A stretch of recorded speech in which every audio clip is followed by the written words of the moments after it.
In the grand halls of Ashford Manor, a priceless family portrait vanishes during a tense reunion, plunging the estate into a web of suspicion. Miss Jane Marple, with her sharp eyes and quiet wisdom, unravels the secrets of 4 suspects: the debt-ridden heir, the envious cousin, the loyal butler, and a charming guest with a hidden agenda. As clues emerge, a speck of blue paint, a scratched frame, a whispered legend of a hidden sapphire, Miss Marple sets a cunning trap, revealing the thief's greed and restoring the manor's legacy. Dive into a mystery where every glance hides a motive, and the truth is but a stitch away. Chapter 1. The Gathering at Ashford Manor. The August sun hung low over the rolling hills of the English countryside, bathing Ashford Manor in a warm, amber glow. The estate, with its weathered stone walls and ivy that clung like an old friend, stood as a testament to centuries of Ashford lineage. Miss Jane Marple, a slight figure in a neatly pressed tweed skirt and a modest hat, stepped from the taxi with her small suitcase, her sharp blue eyes taking in every detail. The invitation to the Ashford family reunion had come unexpectedly, penned in Lady Ashford's elegant hand, citing a distant connection through a long-dead cousin. Miss Marple, never one to decline a glimpse into human nature, had accepted with her usual quiet curiosity. The gravel crunched under her sensible shoes as she approached the manor's oak doors, where a young footman, flustered but polite, took her case. Inside, the air was thick with the scent of polished wood and roses from the garden. The great hall, its walls adorned with portraits of stern-faced Ashfords, hummed with the chatter of arriving guests. Lady Ashford, a frail woman with a regal air, greeted Miss Marple warmly, her smile tinged with the strain of hosting. "So good of you to come, Jane," she said, her voice soft, but her eyes darting toward the gathering crowd. Miss Marple nodded, her mind already noting the undercurrents beneath the pleasantries. The reunion was a modest affair, limited to a handful of key figures. Edward Ashford, the heir, stood by the fireplace, his tall frame and sharp jawline offset by a restless energy.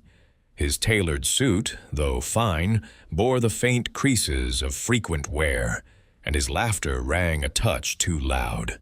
Clara, a cousin from a lesser branch, hovered near the tea table, her dark eyes scanning the room with a mix of disdain and longing. Her dress, though stylish, was a season out of date, a detail Miss Marple tucked away. Mr. Collins, the butler, moved with the precision of a metronome, his silver hair and impeccable livery masking a face that seemed to carry the weight of unspoken thoughts. And then there was Mr. Reginald Vance, a guest introduced as an art enthusiast, his polished manners and easy smile drawing attention. His eyes, however, lingered too long on the grand family portrait above the mantel, a vast canvas depicting generations of Ashfords, its oils gleaming under the chandelier's light. Dinner was served in the dining room, where crystal clinked and conversation flowed. Edward spoke of modernizing the estate, his voice brimming with plans for investments that sounded more hopeful than sound. Clara, cutting her pheasant with unnecessary vigor, made barbed remarks about family favoritism.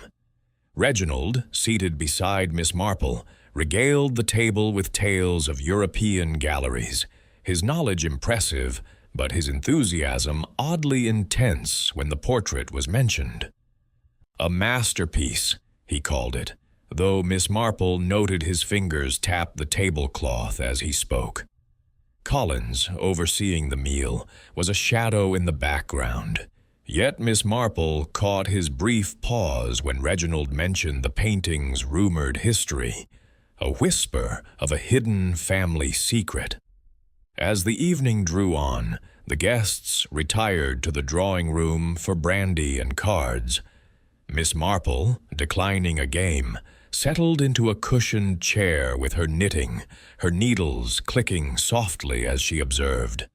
Edward's forced joviality, Clara's sharp glances, Reginald's calculated charm, and Collins's quiet vigilance painted a picture of a household on edge. The portrait looming over them all seemed to watch as keenly as Miss Marple herself. By the time the clock struck 10 and Lady Ashford bid her guests good night, Miss Marple felt the prickle of something amiss. People, she thought, slipping her knitting into her bag, are never quite what they seem. As she climbed the grand staircase to her room, the manor's silence felt heavy, as if it too were waiting for a secret to unravel. Chapter 2. The Portrait Vanishes. The morning after the Ashford family reunion began at Ashford Manor, the house awoke to a stillness broken only by the distant call of a cuckoo in the gardens. Miss Jane Marple, an early riser despite the late hour of the previous evening's festivities, was already seated in her room, her knitting needles clicking softly as she contemplated the undercurrents she had sensed among the guests. The air was crisp, the sunlight streaming through her window, casting long shadows across the polished floorboards.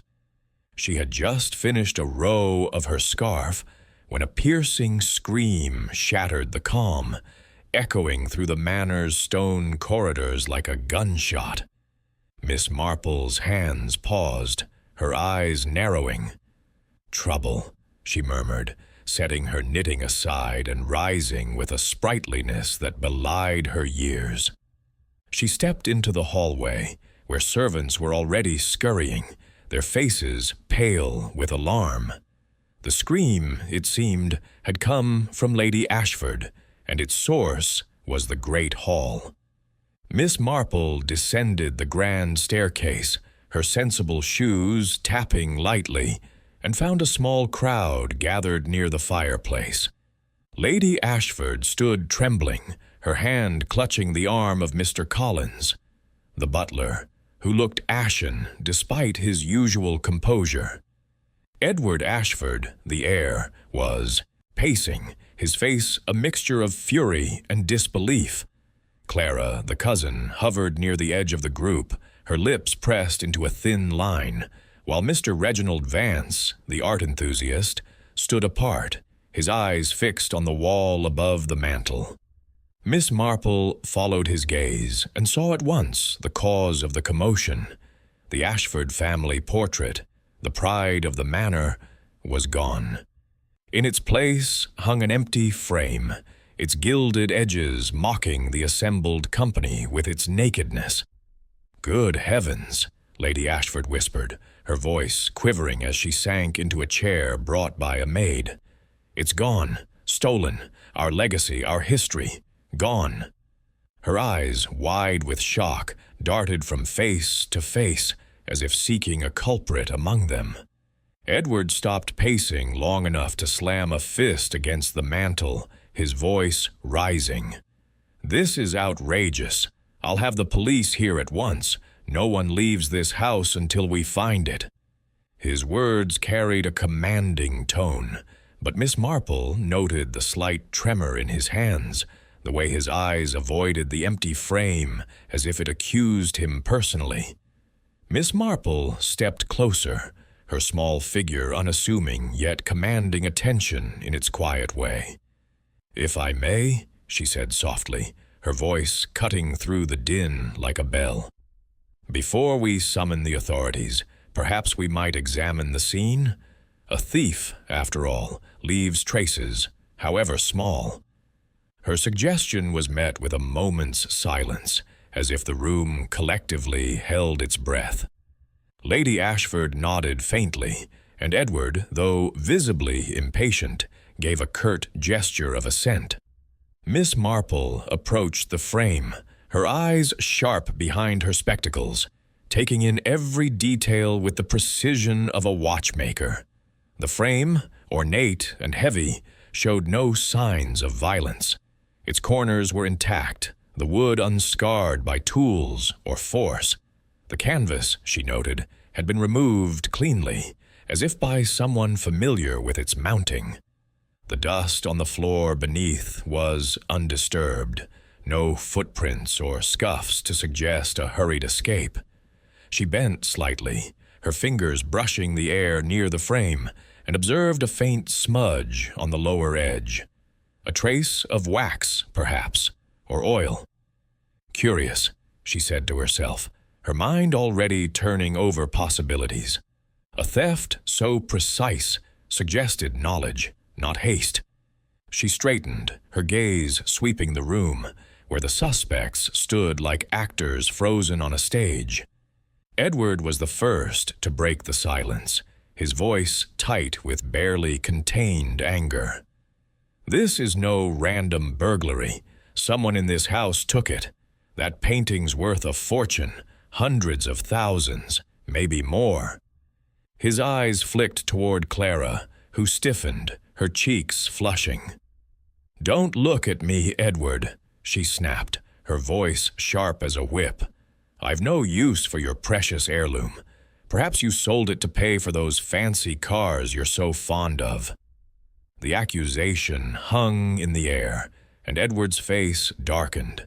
But before he could retort, Mr. Collins cleared his throat, his tone measured yet strained. "If I may, sir, madam, the staff have been vigilant. No strangers were seen last night, and the doors were locked as always." His words were calm, but Miss Marple caught the brief tightening of his jaw, the way his hands clasped behind his back as if to steady himself. Reginald Vance, who had been silent until now, stepped forward, his polished demeanor slightly ruffled. "A terrible loss," he said, his voice smooth but his eyes darting to the frame. "A painting like that. It's not just money, you know. It's history. Art. Perhaps it was taken for its cultural value." His words sounded rehearsed, and Miss Marple noted how his fingers twitched, as if itching to touch something, or to hide it. She smiled faintly, her expression one of polite interest, but her mind was cataloging every gesture, every inflection. Lady Ashford, regaining some composure, turned to Miss Marple. "Jane, you've a knack for these things, or so I've heard from my cousin in St. Mary Mead. What do you make of it?" The room turned to her, and Miss Marple felt the weight of their expectations. She adjusted her shawl, her movements deliberate, and said, "It is too early to say, but a theft like this requires opportunity and motive. The painting was taken after we retired last night, I presume, since it was there during dinner. We must consider who had access to the great hall and why they might want it." Her words were gentle, but they carried an authority that silenced the room. She suggested they question the staff, a proposal that sent Collins into a flurry of activity, summoning maids and footmen. The head maid, a stout woman named Mrs. Baxter, confirmed that the great hall had been locked at 11, as was custom, and no one had been seen near it afterward. Yet Miss Marple, listening closely, noted a hesitation in Mrs. Baxter's voice when she mentioned the back entrance near the servants' quarters. "It's locked, of course," Mrs. Baxter said quickly, "but the key hangs in the pantry."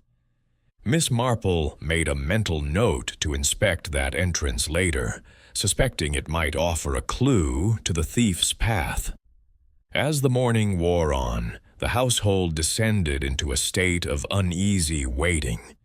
Edward insisted on telephoning the local constable, a young man named Constable Reed, who arrived with a notebook and an air of earnest determination. He listened as Edward recounted the painting's value, Clara her suspicions of family greed, and Reginald his theory of an art collector's obsession. Collins, standing by the door, offered little beyond confirming the manor's security. Miss Marple, meanwhile, slipped away to the great hall once more, her eyes drawn to the smudge she had noticed earlier. Kneeling carefully, she examined the floor, finding a tiny speck of blue paint, no larger than a pinhead, caught in a crack of the floorboard. She tucked it into a handkerchief, her mind racing. The portrait's canvas was oil, but this speck seemed fresher, as if recently applied. A restoration, perhaps, or something else. Returning to the drawing room, she found the suspects gathered, their nerves fraying. Edward was interrogating Clara, who responded with icy retorts. "You'd sell your own mother if it meant a profit," she said, her eyes flashing. Edward's face reddened, but he turned away, muttering about calling London auction houses to check for the painting. Reginald, meanwhile, was sketching the empty frame in a small notebook, his pencil moving with a precision that struck Miss Marple as odd for a casual guest. She approached him, her voice mild. "You have an artist's eye, Mr. Vance. Have you studied the portrait closely before?" He smiled, but it was a smile that did not reach his eyes. "Only as an admirer," he said. "It's a fine piece, though I suspect its true value lies in what it represents to the family." Miss Marple nodded, but her thoughts lingered on his words. What it represents, or what it conceals? Collins, ever the dutiful butler, offered tea to calm the room, but his movements were less fluid than the night before. Miss Marple watched as he poured, noting how his eyes flicked toward the window, as if expecting something, or someone. She recalled the maid's mention of his late-night walks, and wondered if Collins, with his intimate knowledge of the manor, might have seen something he was not sharing. She made a point to speak with him later, perhaps over a cup of tea in the servants' hall, where tongues were often looser. As noon approached, Constable Reed took statements, his pencil scratching furiously. Miss Marple, sitting quietly with her knitting, listened as each suspect offered their version of the night. Edward claimed to have been in his room, reading financial reports. Clara said she had retired early with a headache. Reginald admitted to a late walk in the gardens, claiming he needed air after the rich dinner. Collins, as expected, said he was overseeing the locking of the house. None admitted to seeing the portrait after dinner, and none could account for the hour between 11 and midnight, when the theft likely occurred. Miss Marple's needles clicked steadily, her mind weaving a tapestry of motives. Edward's debts, Clara's resentment, Reginald's expertise, Collins's access. Each thread was distinct, yet they tangled together in a way she could not yet unravel. Lunch was a strained affair, with Lady Ashford barely touching her soup and Edward dominating the conversation with plans to hire a private detective. Clara excused herself midway, claiming fatigue, and Miss Marple noted her hurried exit. Reginald, ever charming, offered to assist the constable, but his eagerness seemed to Miss Marple more like a desire to stay informed than to help. Collins, serving silently, avoided her gaze, and she resolved to corner him before the day was out. As the meal ended, she slipped back to the great hall, her handkerchief in hand. The speck of paint, she decided, warranted closer scrutiny. It was not the portrait's hue, but something newer, perhaps a mark left by the thief in their haste or their care. By afternoon, the manor buzzed with speculation. The servants whispered of curses, the guests of scandal. Miss Marple, however, remained calm, her mind turning over the clues, the clean removal, the undisturbed dust, the smudge, the paint. The theft was no act of impulse. It was calculated, intimate. Someone knew the portrait's secrets, and Miss Marple suspected those secrets went beyond mere canvas and oil. As she returned to her knitting, her eyes drifted to the empty frame, its absence a challenge she was determined to meet. People, she thought, her needles clicking, always leave something behind, even when they think they've covered their tracks. The day was young, and the truth, she felt, was closer than anyone realized. Chapter 3. The Heir's Ambition. The afternoon sun filtered through the tall windows of Ashford Manor's conservatory, casting dappled light across the wicker furniture and potted ferns. Miss Jane Marple, seated on a cushioned chair with her knitting in her lap, appeared to the casual observer as a picture of serene domesticity. Her needles moved with a steady rhythm, but her eyes, sharp and unobtrusive, missed nothing. The household was still reeling from the morning's discovery of the stolen family portrait, and the air buzzed with a nervous energy that seemed to cling to every surface. Miss Marple had chosen the conservatory deliberately, knowing it was a place where conversations often flowed more freely than in the formal drawing room. Today, she hoped to catch Edward Ashford, the heir, in a moment of candor. Edward entered shortly after 2 o'clock, his polished shoes clicking on the tiled floor. He carried a newspaper, though it remained folded, and his expression was one of a man trying to mask frustration with purpose. He was in his mid-30s, tall and broad-shouldered, with the kind of handsome features that suggested both privilege and impatience. His suit, though well cut, bore the faint sheen of frequent wear, and Miss Marple noted the gleam of new cufflinks, gold, with an intricate design that seemed at odds with the manor's restrained elegance. He nodded curtly to her, then paused, as if realizing politeness demanded more. "Miss Marple," he said, forcing a smile, "I hope you're not too shaken by this morning's nonsense. A beastly business, this theft."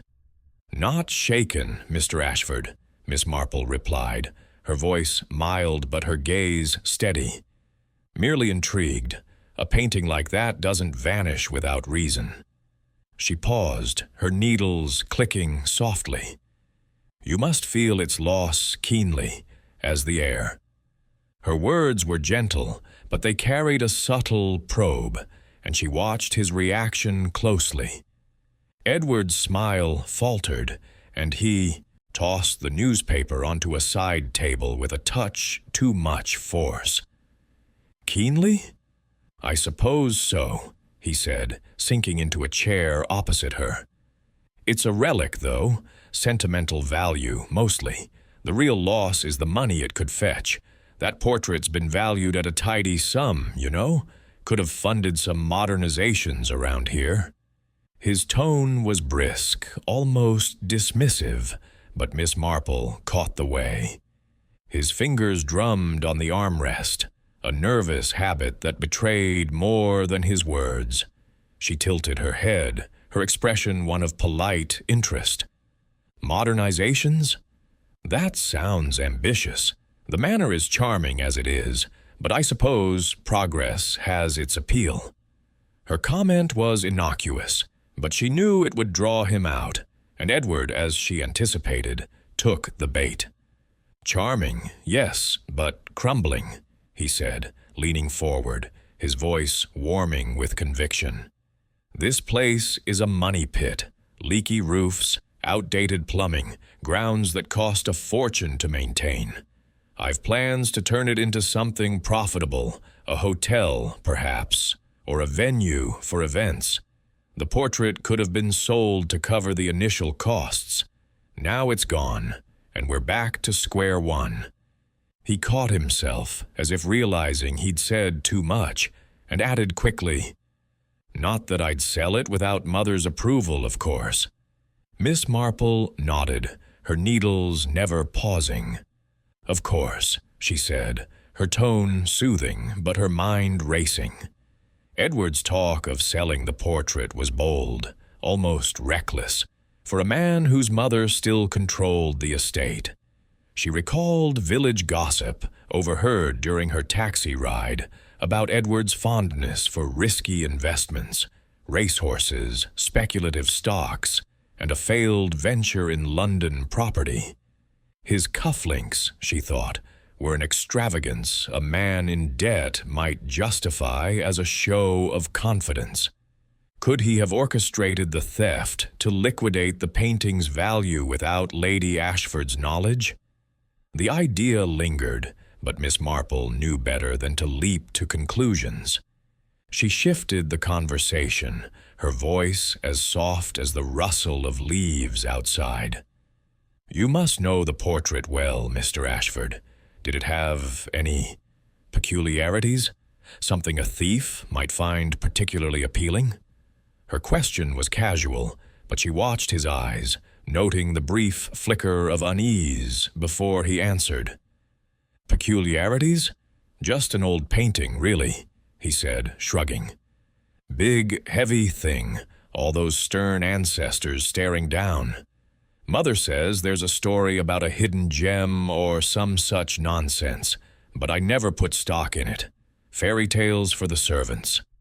His laugh was forced, and Miss Marple noted how his hand moved to his cufflink, twisting it absently. A fairy tale, perhaps, but one that might tempt a man with debts to pay. The conservatory door opened, admitting a breeze, and Clara, the cousin, whose sharp eyes took in the scene with a hint of suspicion. "Plotting, Edward?" she said, her tone light but edged with venom. She wore a simple dress, its hem slightly frayed, and her dark hair was pulled back tightly, accentuating the sharpness of her features. "Or just lamenting your lost fortune?" Edward's face tightened, but he rose, his manners intact. "Just discussing the theft, Clara. Perhaps you'd care to join us. You've always had an opinion on the family's treasures."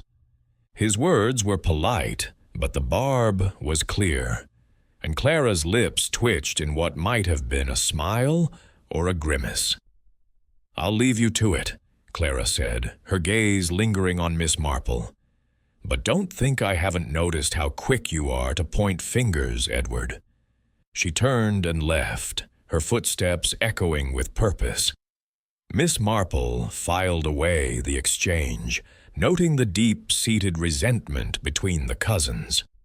Clara's barb suggested she knew something of Edward's financial straits, but was it enough to make her a thief, or merely an observer of his flaws? Edward excused himself shortly after, claiming a need to speak with the constable, who was still interviewing servants in the library. Miss Marple remained in the conservatory, her knitting a steady companion as she pondered. Edward's ambition was clear, but ambition alone did not make a thief. She recalled the speck of blue paint she had found in the great hall, a detail that nagged at her. The portrait's oils were old, their colors muted by time, yet the speck was vibrant, fresh. Could Edward, in his haste to sell the painting, have hired someone to remove it? Or was the paint a clue to another hand entirely? She decided to take a walk through the manor's east wing, where Edward's rooms were located. The corridors were quiet, the servants busy elsewhere, and Miss Marple moved with the unobtrusive grace of someone accustomed to going unnoticed. Edward's door was ajar, and a quick glance revealed a room cluttered with papers. Bills, she suspected, given the red ink visible on one. A racing form lay on the desk, circled with hasty notes, and a small photograph showed Edward beside a sleek car, his smile triumphant. Miss Marple did not linger, but the glimpse confirmed her suspicions. Edward was a man living beyond his means, and the portrait's theft could be a desperate bid to restore his fortunes. Returning to the conservatory, she encountered Mr. Collins, the butler, carrying a tray of empty teacups. His face was as composed as ever, but his eyes held a weariness that had not been there the previous night. "A trying day, Mr. Collins," Miss Marple said, her tone inviting confidence. "You must feel the loss of the portrait as deeply as the family." Collins hesitated, then nodded. "It's a blow, Miss Marple. The portrait has hung there since I came to Ashford Manor. It's part of the place." His voice was steady, but Miss Marple caught the slight catch, the hint of something unsaid. She made a mental note to speak with him later, perhaps in the less formal setting of the servants' hall, where he might reveal more. As the afternoon waned, Miss Marple returned to her knitting, her mind weaving together the threads of Edward's ambition, his financial strain, and the curious speck of paint. The theft, she felt, was not merely about money, but about what the portrait represented or concealed. Edward's dismissal of the hidden gem story rang hollow, and his nervous energy suggested a man with something to hide. Yet she knew better than to focus on one suspect alone. The manor was full of secrets, and Miss Marple was determined to unravel them, one stitch at a time. Chapter 4. The Butler's Secret. The late afternoon light bathed Ashford Manor in a soft golden hue, softening the stark reality of the missing family portrait. Miss Jane Marple, seated in the library with a cup of tea, observed the comings and goings of the household through the tall windows. Her knitting rested in her lap, a quiet prop that allowed her to blend into the background, while her sharp eyes missed nothing. The tension in the manor had not abated since the morning's discovery, and the library, with its leather-bound books and heavy drapes, had become a refuge for whispered conversations and furtive glances. Miss Marple had chosen this spot to watch Mr. Collins, the butler, whose impeccable demeanor seemed to conceal a subtle unease. Mr. Collins moved through the room, his silver tray gleaming as he offered tea to the guests. His face was a mask of professional calm, but Miss Marple noted the slight tremor in his hand as he poured for Lady Ashford, who sat pale and silent by the fire. Collins had been with the Ashfords for 30 years, a fact mentioned with pride by Lady Ashford the previous evening. Yet there was something in his bearing, a stiffness, a guardedness that suggested more than mere shock at the theft. Miss Marple resolved to learn more, and as the butler passed her chair, she seized her opportunity. "Mr. Collins," she said, her voice as gentle as a summer breeze, "might I trouble you for a moment?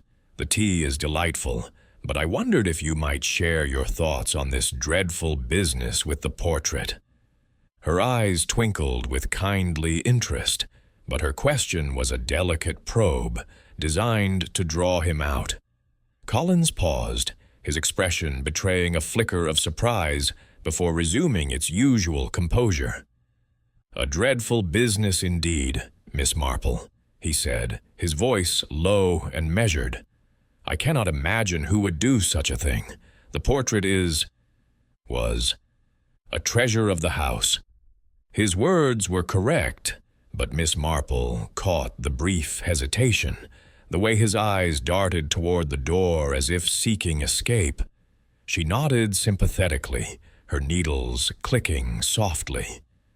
"It must be particularly distressing for you, having served the family so long.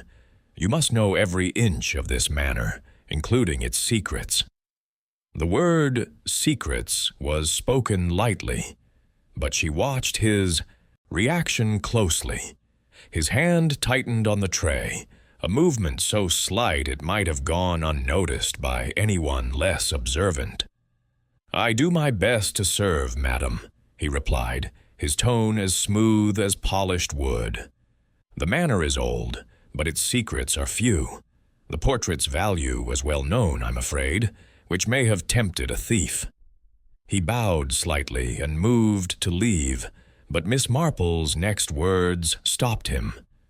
"I couldn't help but overhear one of the maids mention your late-night walks," she said, her voice as innocent as a child's. "Near the great hall, I believe. It must be a comfort to know the house so well, especially on such a night." Her smile was disarming, but her eyes were keen, searching for the crack in his facade. Collins's face remained impassive, but his shoulders stiffened ever so slightly. "I often check the locks before retiring, Miss Marple," he said, "a habit of many years. Last night was no different." He inclined his head and excused himself, his departure swift but not hurried. Miss Marple watched him go, her mind cataloguing the exchange. His explanation was plausible, yet the maid's account, gleaned during a casual chat in the servants' quarters, had suggested something less routine. A figure lingering near the great hall's windows, too purposeful for a mere security check. Miss Marple sipped her tea, her thoughts turning to the great hall itself. The empty frame, the undisturbed dust, the speck of blue paint. She had not forgotten these details. Collins's intimate knowledge of the manor made him a natural suspect, but his loyalty to the Ashfords was legendary. Could such a man betray his employers? She recalled a story from St. Mary Mead about a trusted gardener who had stolen silver from his employer, not for greed, but to settle a family debt. Loyalty, she knew, could be a complex thing, twisted by unseen pressures. Determined to probe further, Miss Marple made her way to the servants' hall later that evening, where the staff gathered for their supper. The room was warm, filled with the aroma of stew and fresh bread, and the atmosphere was less formal than the manor's grander spaces. She found Collins overseeing the distribution of plates, his presence calming the younger maids, who were still whispering about the theft. Miss Marple approached with a smile, her knitting bag in hand, and asked if she might join them for a moment. The servants, accustomed to her unassuming kindness, welcomed her warmly. "Mr. Collins," she began, settling at the long table, "you must find this theft terribly unsettling. A house like this feels almost like a family, doesn't it?" Her tone was conversational, but her eyes were watchful. Collins nodded, his expression guarded but polite. "Indeed, Miss Marple, the Ashfords have been good to me. To see their heritage stolen is painful." His voice held a note of sincerity, but Miss Marple detected a faint strain, as if the words cost him effort. She leaned forward slightly, her voice dropping to a confidential murmur. "I imagine you notice things others miss. The great hall, for instance. Such a large space, yet so secure. Only someone who knows its ways could have managed such a clean theft."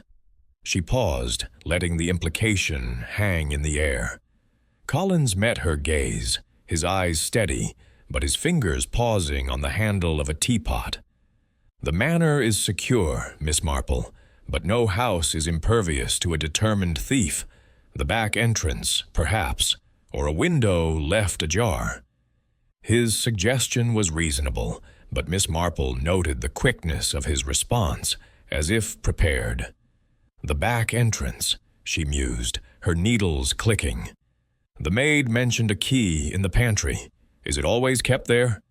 Her question was casual, but she watched his face closely. "Yes, always," he said, his tone firm. I checked it myself last night. It was in its place. His answer was swift, almost too swift, and Miss Marple wondered if he was protecting someone. Or himself. She thanked him and turned the conversation to lighter matters, complimenting the stew and asking about the manor's history. But her mind was elsewhere, piecing together the puzzle. Collins's late-night walks, his access to the key, his guarded demeanor, all suggested a man with something to conceal. Yet his loyalty to the Ashfords was a counterpoint, a thread that did not yet fit. Could he have been coerced? Or was there a personal motive, perhaps tied to a long-buried grievance? She recalled the smudge on the frame, the wax-like residue that suggested careful handling. Collins's meticulous nature would lend itself to such precision, but so might his knowledge of the manor's routines make him a convenient scapegoat. As she left the servants' hall, Miss Marple glanced back at Collins, who was clearing the table with his usual efficiency. His face was unreadable, but she sensed a weight upon him, a secret that lingered just out of reach. She resolved to keep a close eye on him, perhaps during one of his nocturnal rounds. The portrait's theft was no simple crime, and Collins, with his quiet authority and hidden depths, was a piece of the puzzle she could not yet place. Her knitting needles clicked softly as she returned to the library, her mind weaving a pattern of suspicion that grew clearer with every stitch. Chapter 5. The Cousin's Envy. The evening shadows lengthened across Ashford Manor, casting intricate patterns on the polished floors as the household settled into an uneasy calm. Miss Jane Marple, seated in a quiet corner of the drawing-room, observed the flickering firelight with her usual air of serene attentiveness. Her knitting, a soft gray scarf, progressed steadily in her hands, the click of her needles a subtle counterpoint to the murmured conversations around her. The theft of the family portrait still dominated the atmosphere, and the suspects, Edward, Clara, Collins, and Reginald, moved about with the guarded caution of players in a game where the stakes were yet unclear. Tonight, Miss Marple's focus was on Clara, the sharp-tongued cousin whose bitterness had surfaced in fleeting but telling moments. Clara sat near the window, her posture rigid, a book of poetry open in her lap but unread. Her dark eyes, framed by a severe hairstyle, darted occasionally toward Edward, who was engaged in a low, heated discussion with Lady Ashford about the constable's progress. Clara's dress, though elegant, bore the faint signs of wear, a hem slightly frayed, a seam mended with care, and Miss Marple noted this as evidence of a life lived on the fringes of the Ashford wealth. Clara's status as a cousin from a lesser branch of the family had been mentioned in passing, but her resentment, Miss Marple suspected, ran deeper than mere genealogy. Seizing a moment when the room was quiet, Miss Marple rose and approached Clara, her movements as unassuming as a village spinster's. "Miss Clara," she said, her voice warm with kindly interest, "I couldn't help but notice your interest in poetry. Such a comfort in trying times, isn't it?" She gestured to the book, her smile inviting conversation. Clara looked up, her expression wary but softened by Miss Marple's disarming demeanor. "I suppose so," she said, closing the book with a snap. "Though there's little comfort to be found here, with everyone pointing fingers." Her tone was sharp, but Miss Marple detected a tremor of vulnerability beneath it, as if Clara were guarding a wound. "Quite understandable," Miss Marple said, settling into a chair beside her. "This theft has unsettled everyone. The portrait must mean a great deal to you too, as part of the family. Her words were gentle, but they carried a subtle challenge, inviting Clara to reveal more.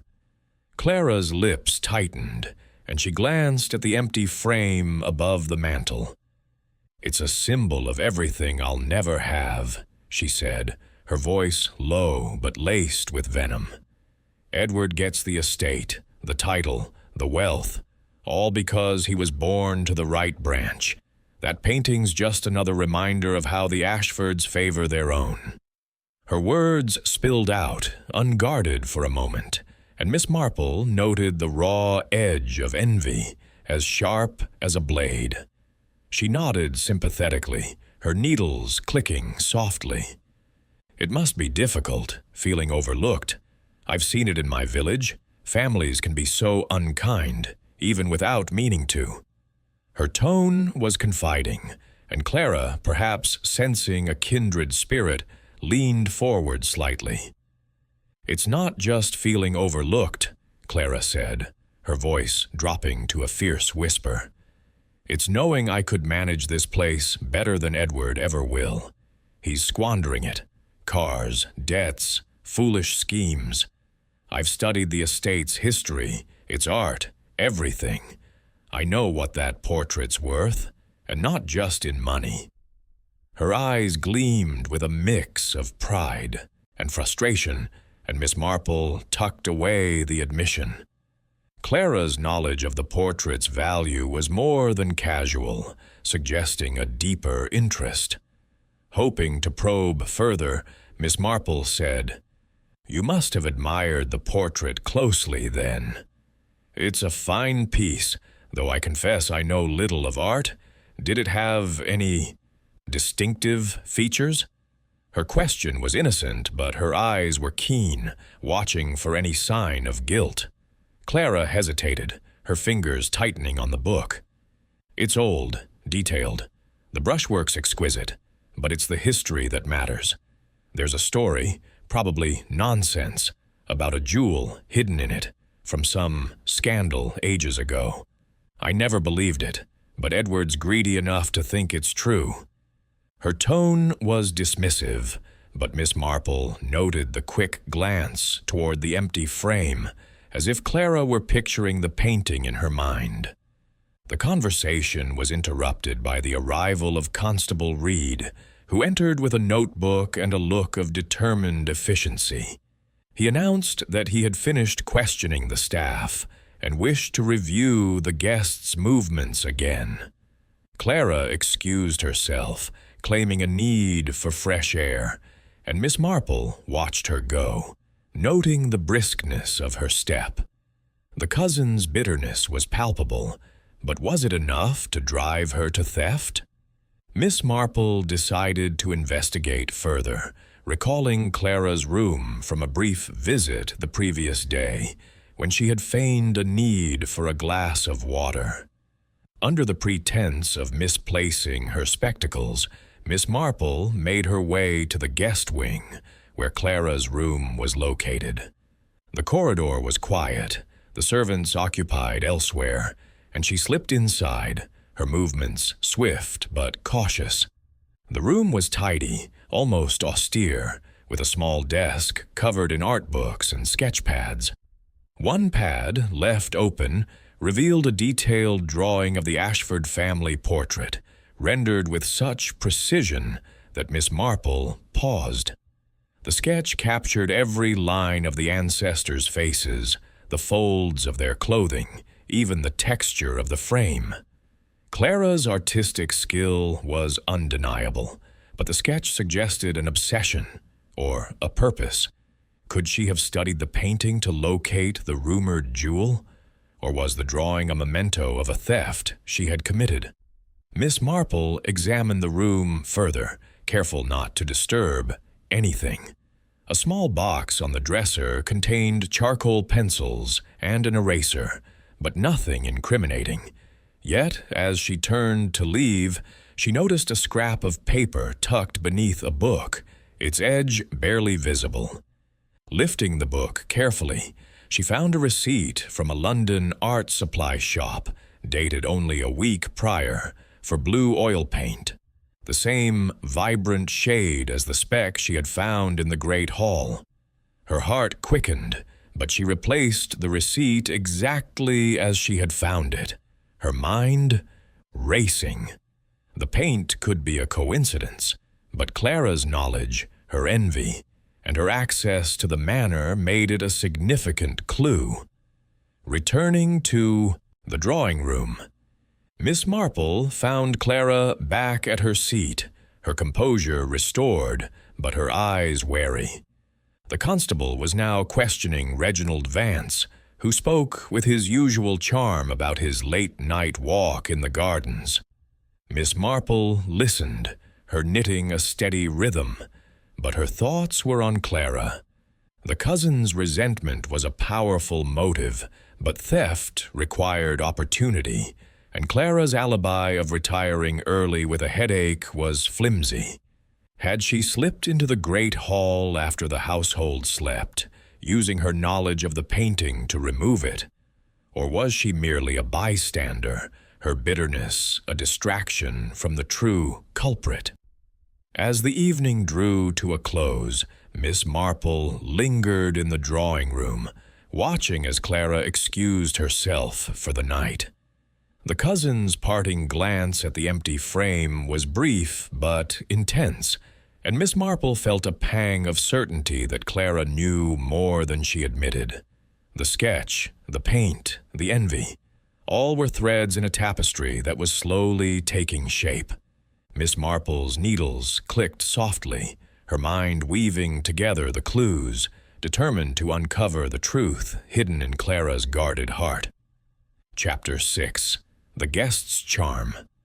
The morning of the third day at Ashford Manor dawned with a mist that clung to the estate's gardens, softening the outlines of the yew hedges and lending an air of mystery to the old stone walls. Miss Jane Marple, ever an early riser, sat in the breakfast room with a cup of tea, her knitting bag at her side, and her eyes alert beneath her modest hat. The theft of the family portrait remained the topic of every whispered conversation, and the household's unease had only deepened with the passing hours. Constable Reed's inquiries had yielded little beyond vague alibis, and the suspects, Edward, Clara, Collins, and the guest, Reginald Vance, moved through the manor with a guarded wariness. Today, Miss Marple's attention turned to Mr. Vance, whose polished charm and keen interest in the portrait had struck her as more calculated than casual. Reginald entered the breakfast room with the ease of a man accustomed to commanding attention. His tailored jacket and silk tie were impeccable, a contrast to the slightly worn elegance of the Ashford family, and his smile was as warm as the morning sun. Yet Miss Marple, sipping her tea, noted the way his eyes scanned the room before settling on the empty frame in the great hall, visible through the open doorway. He took a seat near her, his movements graceful, and offered a nod. "Good morning, Miss Marple," he said, his voice smooth as velvet. "I trust you slept well, despite the excitement." "Quite well, thank you, Mr. Vance," she replied, her tone as gentle as a summer breeze. "Though I confess my thoughts keep returning to that poor portrait. Such a loss for the family." Her words were sympathetic, but her eyes were sharp, watching for any flicker of unease. Reginald's smile widened, but it did not quite reach his eyes. "A tragedy, indeed," he said, spreading butter on a slice of toast. "A painting like that, centuries of history in every brushstroke. It's the kind of piece that draws attention, not just for its beauty, but for what it might conceal." His words were casual, but Miss Marple caught the subtle emphasis on conceal, as if he were testing her reaction. She tilted her head, her needles clicking softly from the scarf in her lap. "Conceal? How intriguing. "You must know a great deal about art, Mr. Vance, to speak so confidently of its secrets." Her voice was mild, but the question was a delicate probe, inviting him to reveal more. He leaned back, his expression one of practiced nonchalance. "I've dabbled in the art world," he said, waving a hand airily. "Galleries in London, Paris, even Vienna. Paintings like the Ashford portrait often have stories, hidden signatures, coded messages, or, if the rumors are true, something more valuable." His eyes met hers briefly, and Miss Marple noted a glint of amusement, as if he enjoyed the game of words. She smiled, her expression one of innocent curiosity. "Valuable, you say? I've heard whispers of a jewel, though it sounds like something from a novel. Do you think there's truth to it?" Her question was light, but she watched his hands, noting how they paused on the butter knife, a fraction of a second too long. "Old families love their legends," he said, recovering smoothly. "A sapphire, wasn't it? Hidden in the frame or the canvas, supposedly.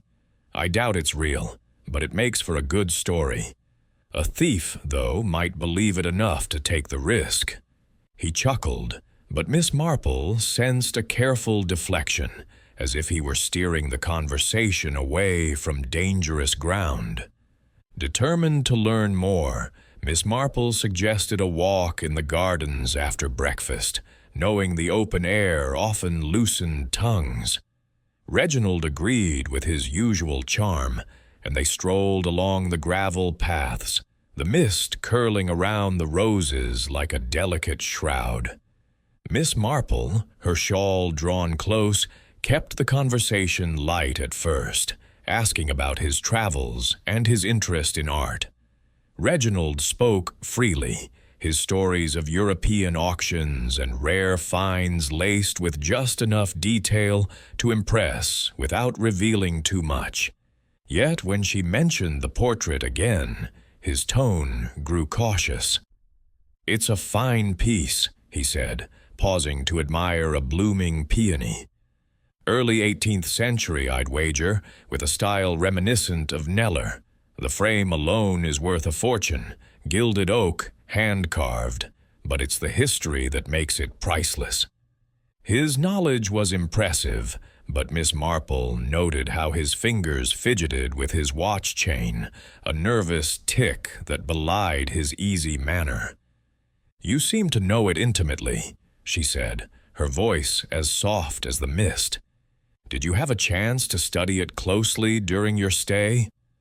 Her question was innocent, but her eyes were keen, searching for any sign of guilt.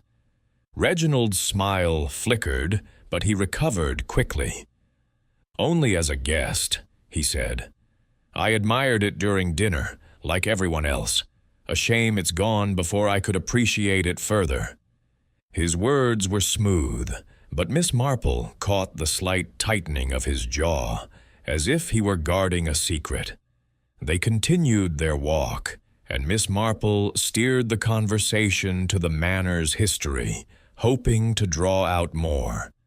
Reginald spoke of the Ashford lineage with surprising familiarity, mentioning ancestors and anecdotes that suggested research beyond a casual guest's curiosity.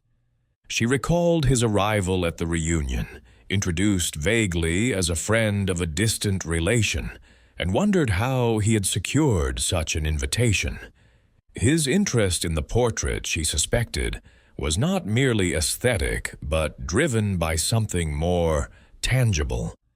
Perhaps the very jewel he had mentioned so lightly. As they returned to the manor, Miss Marple excused herself, claiming a need to rest, but her true destination was the guest wing. Reginald's room, she knew, was near Clara's, and a discreet inquiry to a maid had confirmed he often worked late at a small desk. With the household distracted by Constable Reed's ongoing interviews, she slipped into the corridor, her movements as unobtrusive as a shadow.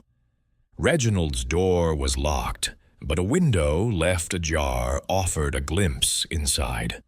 Through the gap, she saw a desk cluttered with papers, a magnifying glass, and a small leather case that gleamed with the tools of a jeweler, not an art dealer. Her heart quickened. Such tools were unusual for a man who claimed to deal only in paintings. She did not linger, aware of the risk, but the discovery confirmed her suspicions. Reginald's charm was a veneer, concealing a purpose that likely involved the portrait's rumored jewel. The speck of blue paint, the clean removal of the canvas, the wax-like smudge on the frame, all pointed to a thief with expertise, and Reginald's knowledge of art and his evasive answers made him a compelling suspect. Yet Miss Marple knew better than to assume guilt without proof. His tools suggested intent, but had he acted alone, or was he working with another? Back in the drawing room, she resumed her knitting, her mind weaving together the clues. Reginald joined the others for tea, his charm as polished as ever. But Miss Marple noted how his eyes lingered on the empty frame, as if calculating its secrets. She recalled his comment about the painting's value lying in what it concealed, and the jeweler's tools in his room took on a new significance. Was he here to steal the sapphire, or was he a pawn in a larger scheme? The threads of the mystery were tightening, and Miss Marple felt the truth was closer, hidden in the guest's carefully crafted facade. Chapter 7. A Clue in the Frame. The fourth day at Ashford Manor brought a restless energy, as if the very walls of the old estate were straining under the weight of secrets. The mist of the previous morning had given way to a clear, crisp sunlight that poured through the tall windows, illuminating the great hall where the empty frame of the stolen family portrait hung like a silent accusation. Miss Jane Marple, her knitting bag in hand, stood before the frame, her small figure dwarfed by its ornate grandeur. The household was quieter now, the initial shock of the theft settling into a tense anticipation. But Miss Marple's mind was as active as ever, piecing together the fragments of evidence she had gathered. Edward's debts, Clara's envy, Collins's guarded demeanor, and Reginald's calculated charm. Today, her focus was on the frame itself, which she suspected held more than met the eye. She had requested Constable Reed's permission to examine the scene, again citing a desire to refresh her memory, and the young officer who had grown to respect her quiet insight had readily agreed. The great hall was empty, save for a maid dusting in the corner, and Miss Marple approached the frame with the careful deliberation of a scholar studying a rare manuscript. The frame was a masterpiece of craftsmanship, its gilded oak carved with intricate vines and cherubs, its surface polished to a warm sheen. She ran her fingers lightly along its edges, noting the absence of scratches or dents that might suggest a hurried theft. The canvas had been removed with surgical precision, a fact that nagged at her. "Not the work of an amateur," she murmured, her eyes narrowing behind her spectacles.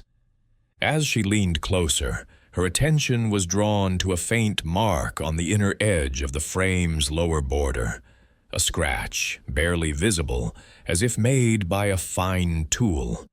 It was not the rough gouge of a clumsy thief, but a deliberate mark, suggesting something had been pried loose. She bent down, her knees protesting slightly, and examined the floor beneath. The speck of blue paint she had found earlier was still there, caught in a crack, and she noted its vibrant hue, so unlike the muted oils of the portrait. But it was the scratch that intrigued her most. She straightened, her mind turning to a village tale she had heard years ago in St. Mary Mead, about a painting that concealed a compartment for a family's forbidden treasure. Could the Ashford portrait hold such a secret? Miss Marple recalled the whispers of a jewel, a sapphire, according to Reginald's offhand remark, hidden within the painting or its frame. The story had been dismissed as legend by Edward and Clara, but Reginald's interest and the scratch suggested otherwise. She stepped back, her eyes tracing the frame's contours, and noticed a slight irregularity in the carving near the scratch, a seam almost imperceptible, where the wood seemed to join unevenly. It was the kind of detail only a patient observer would notice, and Miss Marple was nothing if not patient. She made a mental note to return with a magnifying glass, perhaps borrowed from Reginald's room, where she had glimpsed such a tool. The sound of footsteps interrupted her thoughts, and she turned to see Constable Reed entering the hall, his notebook in hand. "Any luck, Miss Marple?" he asked, his tone respectful but tinged with the impatience of youth. "The family's getting restless, and I've got nothing solid yet." She smiled, her expression one of kindly reassurance. "Patience, Constable. The truth is like a shy creature.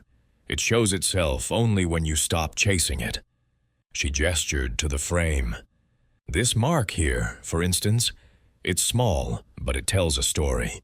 Someone took care with this theft, someone who knew what they were looking for." She did not mention the seam, keeping that discovery to herself for now, but she shared her observation about the scratch, suggesting it might indicate a hidden compartment. Reed's eyes brightened, and he jotted down her words. "A compartment? Like in those old detective stories?" he asked, half skeptical but intrigued. "Something like that," Miss Marple said, her voice mild. "Old houses like this are full of secrets, Constable. The trick is knowing where to look." She suggested he check the manor's records for any mention of the portrait's history, perhaps in the library's archives, and he nodded eagerly, grateful for a new direction. As Reed left to pursue the lead, Miss Marple lingered in the hall, her thoughts turning to the suspects. Edward's financial troubles made him a candidate, but his brash demeanor suggested impatience, not the precision required for this theft. Clara's knowledge of the portrait was intimate, and the blue paint in her room was suspicious, but her envy seemed more personal than calculated. Collins, with his access and late-night walks, could have managed the theft, but his loyalty to the Ashfords was a counterpoint. Reginald, however, with his jeweler's tools and art world connections, was the most likely to know of a hidden jewel and to have the skill to extract it. Determined to test her theory, Miss Marple sought out Lady Ashford, who was in the morning room, sorting through letters with a distracted air. "Lady Ashford," she began, her tone gentle, "I wonder if you might tell me more about the portrait's history. These old tales of hidden jewels, are they just fancy, or is there truth to them?" Her question was posed with the innocent curiosity of an elderly aunt, but her eyes were sharp, watching for any sign of hesitation. Lady Ashford set down her pen, her face pale but composed. "It's an old story, Jane," she said, her voice soft. "My grandfather used to say the portrait hid a sapphire, a gift from a disgraced ancestor who brought shame to the family. It was never found, and I thought it mere legend. But now—" She trailed off, her eyes drifting to the empty frame. Perhaps someone believed it enough to steal it. Miss Marple nodded, her needles clicking softly. "Legends have a way of inspiring action," she said. "If there is a jewel, the frame might hold the key." She did not mention the scratch or the seam, but Lady Ashford's words confirmed the rumor's persistence, adding weight to her suspicions. Later that afternoon, Miss Marple returned to the great hall with a magnifying glass, borrowed discreetly from the library's collection. Under its lens, the seam in the frame was clearer, a thin line, expertly concealed, that suggested a hidden panel. The scratch, she saw, was indeed the mark of a tool, perhaps a small chisel or knife used to pry it open. Her heart quickened, but she knew better than to disturb the evidence. Instead, she shared her findings with Constable Reed, suggesting he have the frame examined by an expert. "But quietly," she added, her voice low. "We don't want to alert the thief." Reed agreed, his respect for her growing, and promised to arrange for a specialist from London. As he left to make the call, Miss Marple stood alone in the hall, her eyes on the frame. The scratch and seam were clues, but they were only part of the puzzle. Someone had known the portrait's secret, and that someone had acted with precision and purpose. Her thoughts flickered to Reginald's tools, Clara's paint, Collins's access, and Edward's desperation, each a thread in a tapestry that was slowly taking shape. The jewel, if it existed, was the key, and Miss Marple was determined to find it before the thief could vanish with their prize. Chapter 8. Shadows of Motive. The 5th day at Ashford Manor unfolded under a sky heavy with the promise of rain, the clouds casting a somber pall over the estate's sprawling lawns. Inside, the atmosphere was no less oppressive, the theft of the family portrait hanging over the household like a storm waiting to break. Miss Jane Marple, seated in the morning room with her knitting, observed the comings and goings of the suspects with her usual quiet vigilance. Her needles clicked steadily, a soothing rhythm that belied the sharp calculations of her mind. The scratch and seam in the frame, discovered the previous day, had deepened her conviction that the theft was tied to the rumored sapphire. But the question remained: who among Edward, Clara, Collins, or Reginald had the motive and means to act on that knowledge? The morning room was a hub of activity, with Constable Reed coordinating his inquiries and the family gathering for an impromptu meeting. Edward paced near the window, his agitation palpable, his hands thrust into his pockets as he muttered about the need for a private detective. Clara sat apart, her posture stiff, her eyes flicking between Edward and the empty frame visible through the open door to the great hall. Collins moved silently, replenishing tea and clearing plates, his face a mask of professional detachment. Reginald, ever the polished guest, leaned against a bookcase, offering suggestions to Reed with a charm that seemed to Miss Marple increasingly rehearsed. Each suspect, she noted, was deflecting suspicion in their own way, their words and actions weaving a web of half-truths. Miss Marple's thoughts were interrupted by Edward's raised voice. "This is getting us nowhere," he declared, turning to Reed.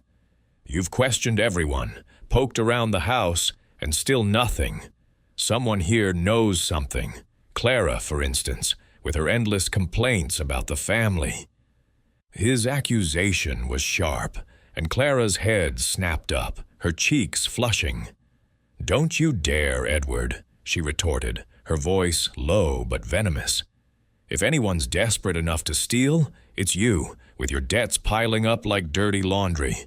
I'd wager you've already got a buyer lined up in London."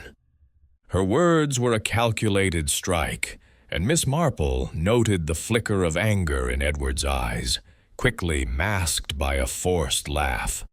Now," Reginald interjected, his tone conciliatory, but his eyes gleaming with interest. Let's not turn this into a family feud. I've offered to contact some art dealers I know, discreetly, of course. They might have heard if the portraits surfaced on the market." His offer was smooth, but Miss Marple caught the way. His hand rested lightly on his pocket, as if protecting something within. She recalled the jeweler's tools in his room and wondered if his contacts were less about recovery and more about concealment.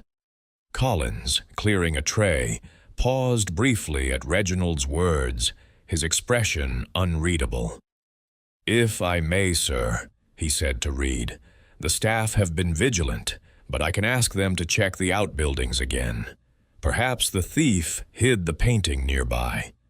His suggestion was practical, but Miss Marple noted the slight strain in his voice, as if he were offering a distraction. She remembered his late-night walks near the great hall and wondered if he was shielding someone, or himself. Determined to probe deeper, Miss Marple slipped away to the gardens, where she had arranged to meet the head gardener, Mr. Hawkins, a grizzled man with a wealth of manor gossip.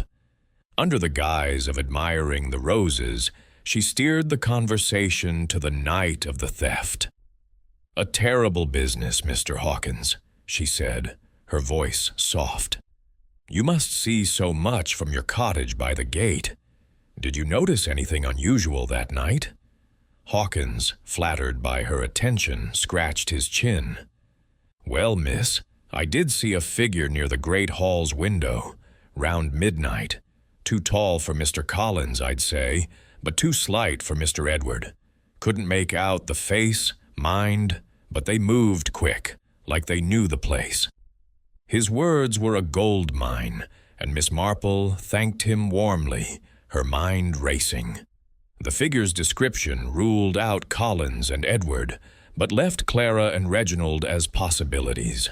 Both were of medium build, both agile enough for such a task. Back in the manor, Miss Marple sought out Clara, finding her in the library, sketching in a notebook. "Miss Clara," she said, her tone kindly, "your drawings are quite remarkable. Do you ever sketch the grounds? The view from the great hall's window is so striking." Her question was innocent, but she watched Clara's reaction closely. Clara's pencil paused, and her eyes narrowed slightly.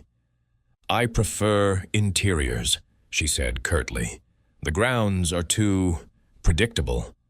Her alibi for the night of the theft, retiring early with a headache, had been vague, and Miss Marple wondered if she had slipped out to the hall, using her knowledge of the portrait to locate the sapphire. Later, Miss Marple contrived to pass by Reginald's room during a feigned errand to fetch a shawl. The door was ajar, and a quick glance revealed the leather case of jeweler's tools, now joined by a small notebook with cryptic notations, numbers and abbreviations that suggested transactions. She did not linger, but the sight confirmed her suspicions.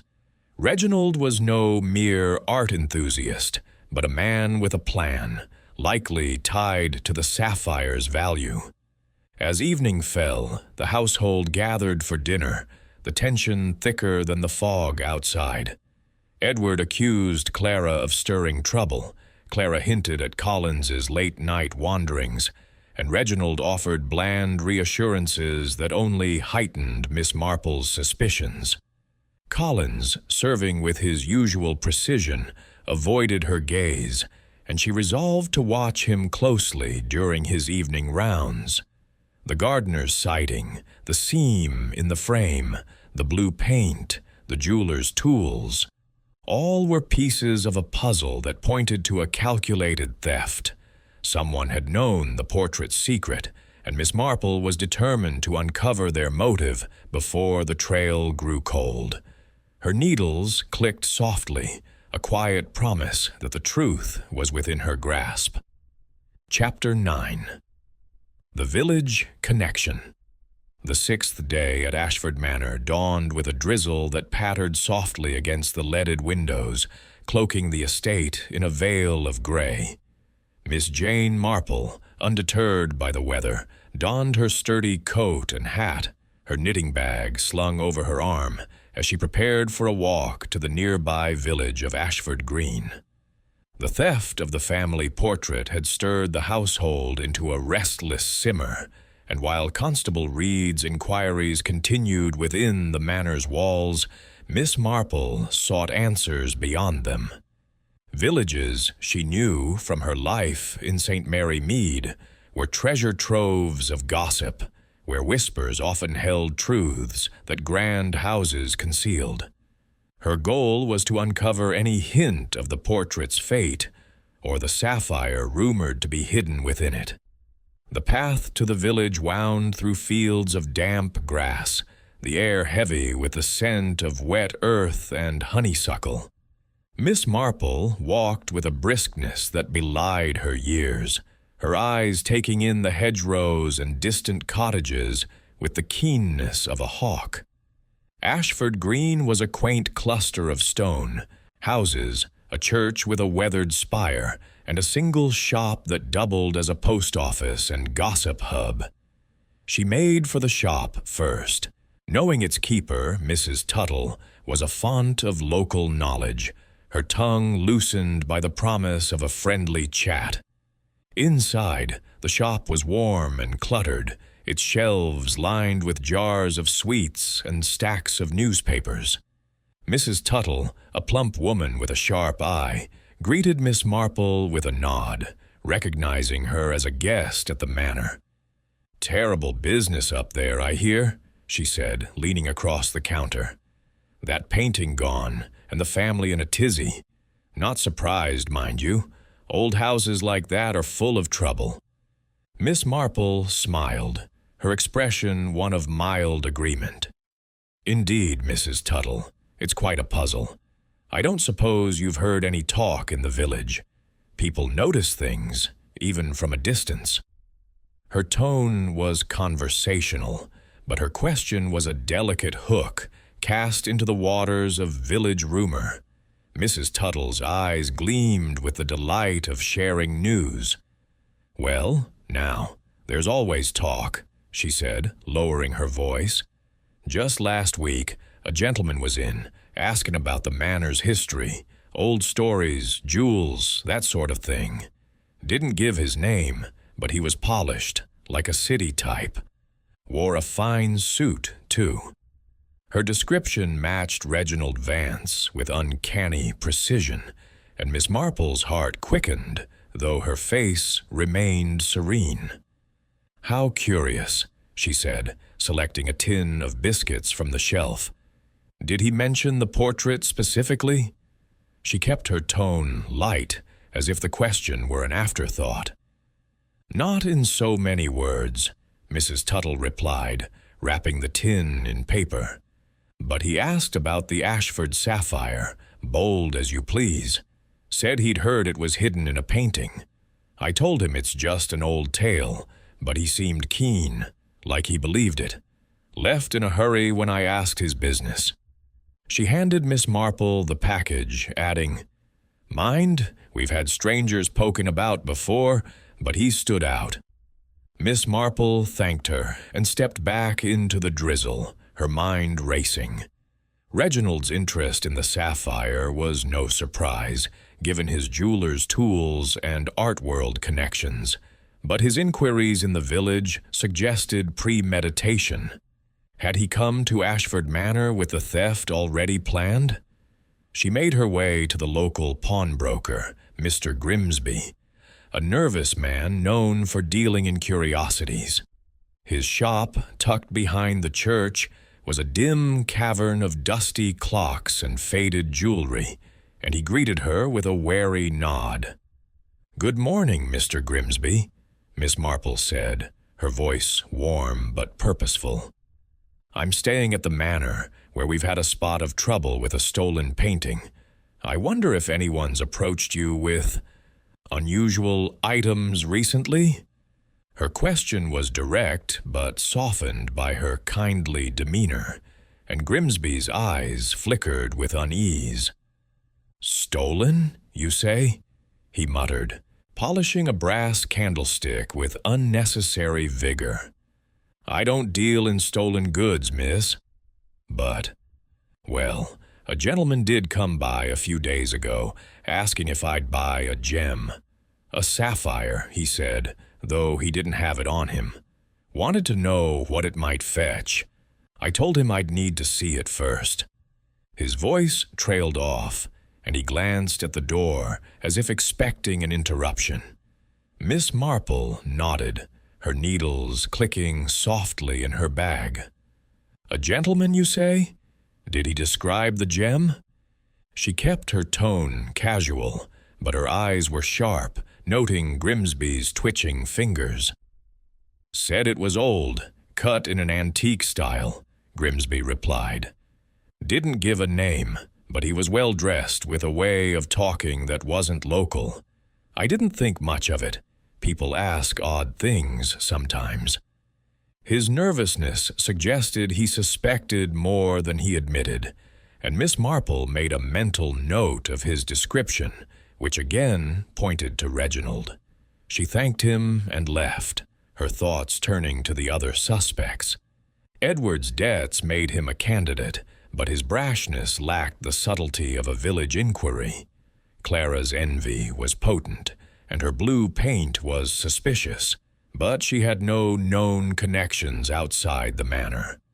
Collins, with his access, might have local contacts, but his loyalty seemed to anchor him to the estate. Reginald, however, with his polished exterior and secretive tools, fit the profile of a man who had planned the theft in advance. Back at the manor, Miss Marple joined the family for luncheon, where the mood was strained. Edward was absent, reportedly meeting with a solicitor in town, and Clara sat in silence, her eyes fixed on her plate. Collins served with his usual precision, but Miss Marple caught his brief glance toward Reginald, who was charming Lady Ashford with a story of a Parisian art dealer. Seizing a moment after the meal, Miss Marple approached Reginald in the drawing-room, where he stood by the fireplace, studying the empty frame. "Mr. Vance," she said, her voice gentle, "you must find this theft terribly disappointing, given your love of art. I've heard the village is full of stories about the portrait. Some say it hides a sapphire. Have you come across such tales in your travels?" Her question was innocent, but she watched his reaction closely, her needles pausing in her lap. Reginald's smile was as smooth as ever, but his hand twitched toward his pocket, a gesture Miss Marple had come to recognize. "Village gossip is charming, isn't it?" he said lightly. "I've heard the sapphire story, but it's likely just a romantic fancy. Still, it adds to the painting's allure, don't you think?" His eyes met hers, and for a moment she sensed a challenge, as if he knew she was probing. She smiled, her expression one of polite agreement. "Quite so. Though it's curious how such stories inspire action. A thief might believe them enough to act."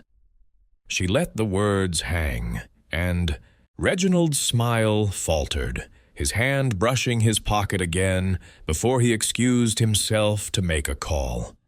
Miss Marple remained by the fire, her knitting resumed, but her mind was elsewhere. The village inquiries confirmed Reginald's interest in the sapphire, and his nervous gesture suggested he was hiding something, perhaps the gem itself. Yet she knew better than to assume guilt without proof. The scratch in the frame, the blue paint, Collins's walks, Clara's sketches, all were threads in a tapestry that was nearly complete. She resolved to watch Reginald closely, perhaps during the evening, when the manor's shadows might reveal more than its daylight. Her needles clicked softly, a quiet promise that the truth was drawing near. Chapter 10.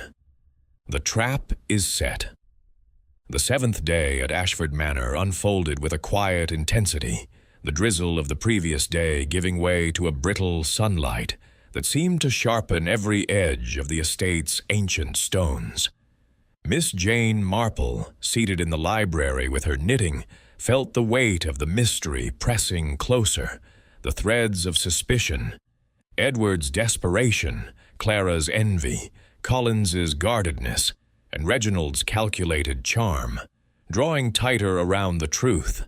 The scratch and seam in the portrait's frame, the speck of blue paint, the village gossip about a sapphire, and Reginald's secretive inquiries all pointed to a theft driven by more than mere greed. Today, Miss Marple resolved to force the thief's hand, to weave a trap as delicate and deliberate as the stitches in her scarf. The morning passed in a flurry of activity, with Constable Reed coordinating a search of the manor's outbuildings, spurred by Collins's earlier suggestion.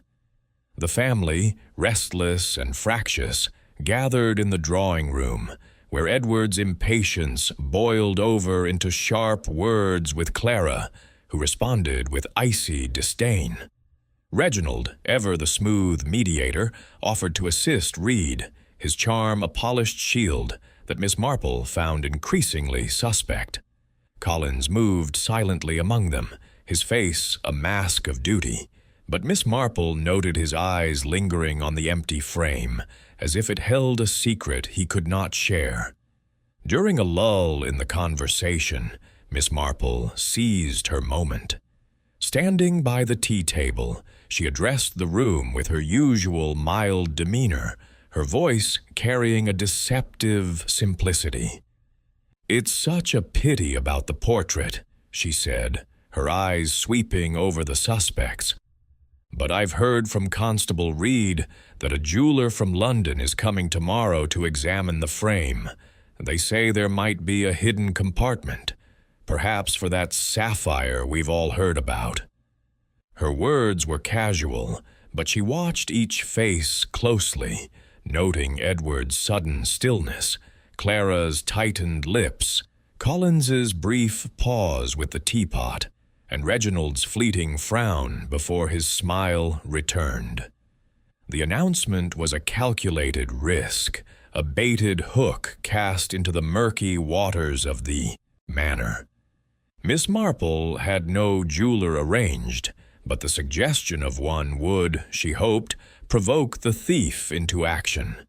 A hidden compartment, if it existed, would be a temptation too great for the culprit to ignore, especially if the sapphire was still within reach. She had shared her plan with Reed in private, urging him to keep watch that night, and the young constable, though initially skeptical, had agreed to her scheme, his respect for her insight growing with each passing day. As the day wore on, Miss Marple kept to her routine, knitting in the library or strolling the gardens, her presence unassuming, but her senses alert. She noted Reginald's increased restlessness, his frequent glances toward the great hall, and Clara's sudden interest in the manor's old blueprints, which she claimed to be studying for historical curiosity. Edward, meanwhile, spent the afternoon on the telephone, his voice low and urgent, while Collins maintained his impeccable service, though Miss Marple caught him lingering near the back entrance, his eyes scanning the corridor. That evening, after a strained dinner where the sapphire rumor was studiously avoided, Miss Marple retired early, claiming fatigue. In truth, she and Reed had positioned themselves in a shadowed alcove off the great hall, concealed by a heavy curtain. The hall was silent, the empty frame looming like a sentinel under the dim glow of a single lamp. Miss Marple's knitting lay idle in her bag, her eyes fixed on the doorway, her breathing steady despite the quickening of her pulse. Reed, crouched beside her, held his notebook, his youthful energy tempered by her calm resolve. At midnight, the manor's silence was broken by the soft creak of a floorboard. A figure slipped into the hall, moving with the stealth of a cat. Miss Marple's eyes narrowed as the lamplight caught the glint of a tool in the figure's hand. A small chisel, its edge gleaming. It was Reginald Vance, his polished charm replaced by a focused intensity. He approached the frame, his movements precise, and began to work at the seam Miss Marple had noticed, prying it open with practiced skill. A faint click echoed, and a small panel in the frame's base sprang free, revealing a hollow space. Inside, nestled in velvet, was a sapphire, its deep blue catching the light like a captured star. Reed tensed, ready to move, but Miss Marple placed a gentle hand on his arm, urging patience. Reginald's face, illuminated by the lamp, showed a mix of triumph and greed as he pocketed the gem. He replaced the panel, his hands steady, and turned to leave, but Reed stepped forward, his voice firm. "Mr. Vance, I'll have to ask you to stay where you are." Reginald froze, his smile faltering, and Miss Marple emerged from the alcove, her expression one of quiet satisfaction. "Dear me," she said softly, her eyes on Reginald. "It seems the sapphire was no legend after all." Her voice was gentle, but it carried an authority that silenced the hall. Reginald's hand twitched toward his pocket, but Reed was quicker, retrieving the gem with a deft movement. The constable's face was a mixture of awe and relief as he looked to Miss Marple, who nodded encouragingly. Reginald's charm reasserted itself, though it was strained. "This is a misunderstanding," he said, his voice smooth but thin. "I was merely checking the frame. Curiosity, you know." But his eyes betrayed him, darting to the door as if calculating an escape. Miss Marple shook her head, her needles clicking softly as she retrieved her knitting. "Curiosity doesn't require a chisel, Mr. Vance," she said, "nor does it explain your inquiries in the village or the tools in your room. The sapphire was your prize, wasn't it?" Her words were calm, but they cut through his facade, and Reginald's shoulders slumped, his defeat evident. Reed secured the gem and called for assistance, and as the household stirred, Miss Marple remained. In the hall, her mind already piecing together the final threads. The trap had worked, but the portrait itself remained missing, and she suspected it was closer than anyone realized. Her needles clicked steadily, a quiet reminder that the truth, once cornered, could not long remain hidden. Chapter 11. The Confession. The morning of the 8th day at Ashford Manor broke with a clarity that seemed to mirror the resolution now unfolding within its walls. The great hall, bathed in soft sunlight, was no longer a place of mystery, but one of revelation. Miss Jane Marple, seated in the drawing-room with her knitting, observed the gathered household with a quiet satisfaction. The sapphire, recovered from Reginald Vance the previous night, rested in Constable Reed's custody, its deep blue gleam a testament to the trap she had so carefully set. Yet the portrait itself remained missing, and Miss Marple knew the final act of this drama was yet to play out. The family, Lady Ashford, Edward, Clara, and Collins, had been summoned, and Reginald, now under Reed's watchful eye, stood by the fireplace, his charm replaced by a sullen defiance. The room was heavy with anticipation, the empty frame in the great hall visible through the open doors, a silent witness to the unfolding truth. Lady Ashford, pale but composed, sat in her usual armchair, her hands clasped tightly. Edward stood by the window, his agitation barely contained, while Clara perched on a sofa, her eyes sharp and wary. Collins, stationed near the door, maintained his impeccable posture, though Miss Marple noted a flicker of relief in his gaze, as if a burden had lifted. Reed, clutching his notebook, looked to Miss Marple, who nodded subtly, signaling the moment to begin. "Ladies and gentlemen," Reed began, his voice steady but tinged with the excitement of a young officer nearing a breakthrough. "Thanks to Miss Marple's insight, we've recovered the sapphire hidden in the portrait's frame. Mr. Vance was caught attempting to remove it last night, but the painting itself is still missing. Miss Marple, perhaps you'd care to explain?" He deferred to her with a respect that had grown over the days, and all eyes turned to the small, unassuming figure in the corner. Miss Marple set her knitting aside, her movements deliberate, and rose, her eyes sweeping the room with a gentle authority. "It's a simple matter, really," she said, her voice as soft as a village breeze. "The theft of the portrait was never about the painting itself, but what it concealed, the sapphire, a family secret kept for generations. Mr. Vance, I believe, came to Ashford Manor with a purpose." She turned to Reginald, whose face tightened, though he held her gaze. "I've done nothing wrong," Reginald said, his tone clipped but lacking conviction. "I was curious about the frame, that's all. You've no proof I took the painting." His defiance was a thin veneer, and Miss Marple's smile was one of patient certainty. "Curiosity, Mr. Vance, does not require a jeweler's chisel or inquiries in the village about a sapphire's value," she said calmly. "Nor does it explain the notebook in your room, with its coded notes about gem dealers in London. You learned of the sapphire through your art world connections, didn't you? A whisper of a hidden jewel, valuable enough to risk a theft." Her words were gentle but unrelenting, and Reginald's shoulders slumped, his eyes darting to the floor. She continued, her voice steady. "You posed as a guest, invited through a vague connection, and studied the portrait during the reunion.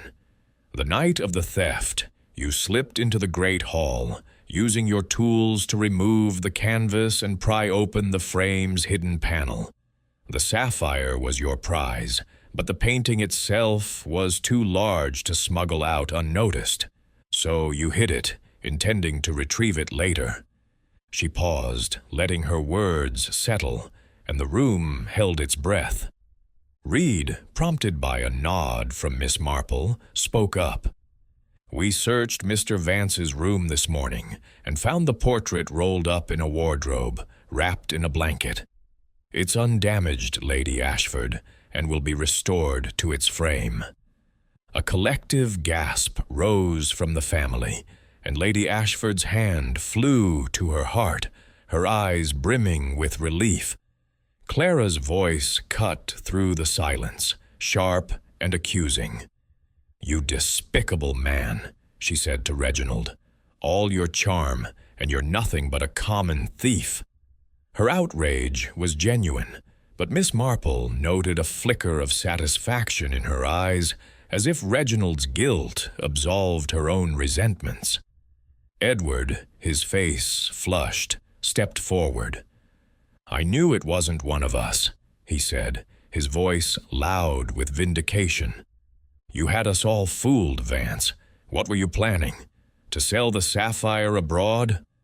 His accusation was fierce, but Miss Marple caught the relief in his tone, as if his own secrets were now safe.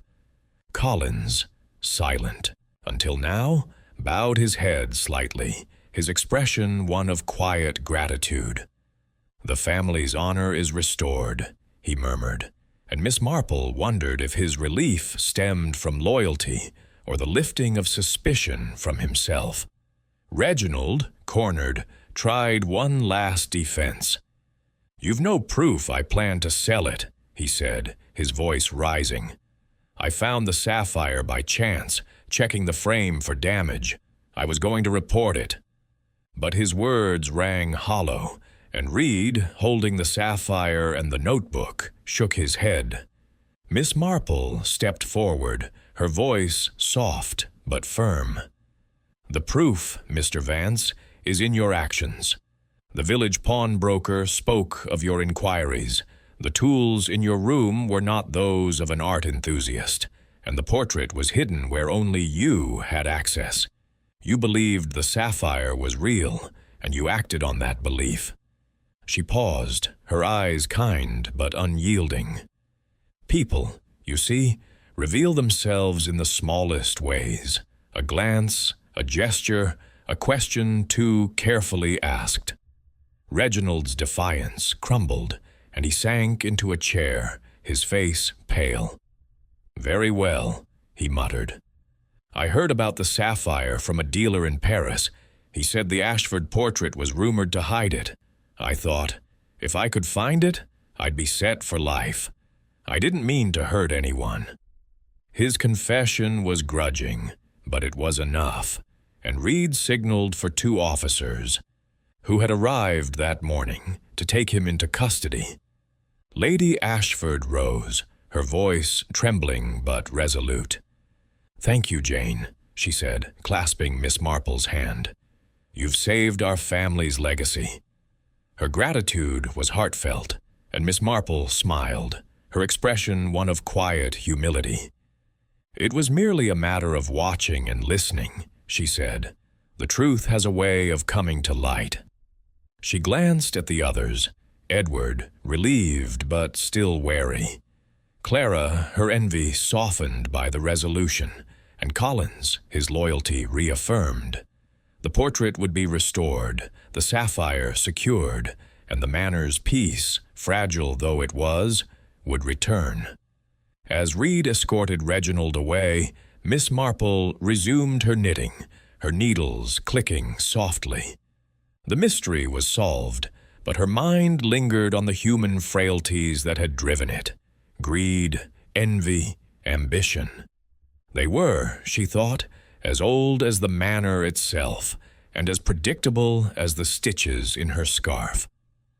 Chapter 12. Reflections by the Fire. The evening of the 8th day at Ashford Manor settled over the estate with a quiet that felt almost restorative, as if the resolution of the portrait's theft had lifted a shadow from its ancient walls.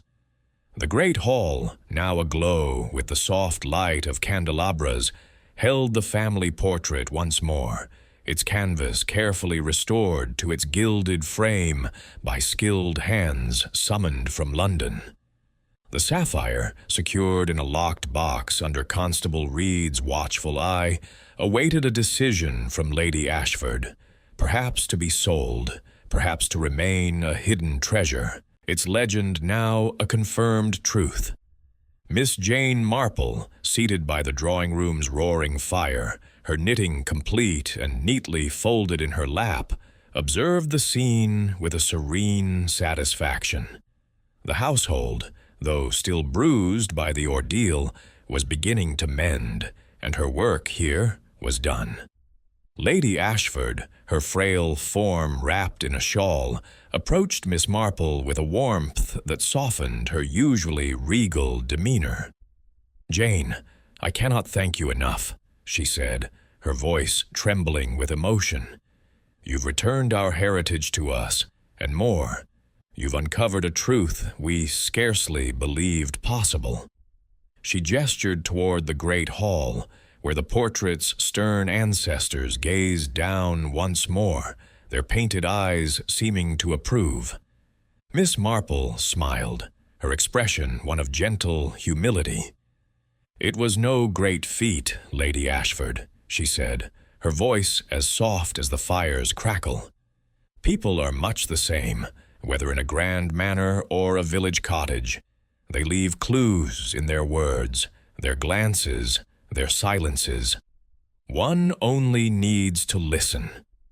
Her words were simple, but they carried the weight of a lifetime's observation, and Lady Ashford nodded, her eyes bright with gratitude. The drawing-room was quieter now. The family dispersed to their own thoughts.